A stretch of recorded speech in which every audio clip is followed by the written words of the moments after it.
ನಾನು ಕಳೆದ ಬಾರಿ ಸ್ವಲ್ಪ ಕೋಪ ಮಾಡ್ಕೊಂಡು ಹೇಳಿದೆ ಸಿದ್ದರಾಮಯ್ಯನವರು, ಯಾವ ಸೀಮೆಯ ಚೀಫ್ ಮಿನಿಸ್ಟರ್ ಸರ್ ನೀವು?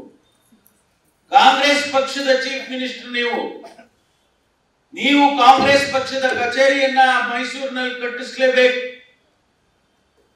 ಅದು ಕೂಡ ಮೈಸೂರಿನ ಆರ್ಕಿಟೆಕ್ಚರ್ ಏನಿದೆ ಆ ಸಂಪ್ರದಾಯವಾದಂತ ಆರ್ಕಿಟೆಕ್ಚರ್ ನಲ್ಲಿ ನೀವು ಕಟ್ಟಬೇಕು ಕಾಂಗ್ರೆಸ್ ಪಕ್ಷ. ಸುಮ್ಮನೆ ಮುಖ್ಯಮಂತ್ರಿ ಆಗ್ಬಿಟ್ರೆ ಅದು ಸರಿ ಹೋಗೋದಿಲ್ಲ ಅಂತ ಕೋಪ ಮಾಡ್ಕೊಂಡು ಹೇಳಿದ್ರು. ಅವರಿಗೆ ಸ್ವಲ್ಪ ಅನ್ನಿಸ್ತೋ ಏನೋ ಗೊತ್ತಿಲ್ಲ, ಈ ಎರಡನೇ ಬಾರಿ ಆದಾಗ ಸ್ವಲ್ಪ ತಲೆ ಒಳಗಡೆ ಹೋಗಿದೆ. ಇಲ್ಲಿ ಕಾಂಗ್ರೆಸ್ ಕಟ್ಟಡವನ್ನ ಕಟ್ಟಬೇಕು ಅಂತ ಹೇಳಿ ಅವ್ರ ಮನಸ್ಸು ಬಂದಿದೆ. 15 ಕೋಟಿ ರೂಪಾಯಿಗೆ ಕಾಂಗ್ರೆಸ್ ಪಕ್ಷದ ಕಟ್ಟಡ ನೀವು ಮಾಡಬೇಕು ಅಂತ ಹೊರಟಿದ್ದೀರಲ್ಲ, ಇದಕ್ಕೂ ನಿಮಗೆ ಅಭಿನಂದನೆಯನ್ನ ಹೇಳ್ತೇನೆ. ಆದಷ್ಟು ಶೀಘ್ರವಾಗಿ ಫೌಂಡೇಶನ್ ಹಾಕ್ಬಿಡಿ. ಯಾಕೆಂದ್ರೆ ಈಗ ಹೇಳಕ್ಕಾಗೋದಿಲ್ಲ ಹೆಂಗೆ ಏನೇನು ರಾಜಕೀಯದ ಪರಿಸ್ಥಿತಿಗಳು ಆಗ್ತವೆ ಅಂತ ಗೊತ್ತಿಲ್ಲ. ಆದ್ರಿಂದ ನೀವು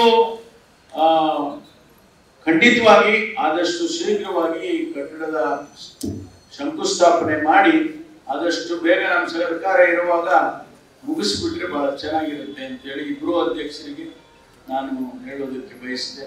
ಮಾನ್ಯ ಮುಖ್ಯಮಂತ್ರಿಗಳಿಗೆ ಕನ್ವಿನ್ಸ್ ಮಾಡಿ ಪ್ರಾರಂಭ ಮಾಡಬೇಕು ಅಂತೇಳಿ. ನ್ಯೂಸ್ ಫಸ್ಟ್ ನಿರ್ಭೀತಿಯಿಂದ ನಿಮ್ಮ ಪರವಾಗಿ.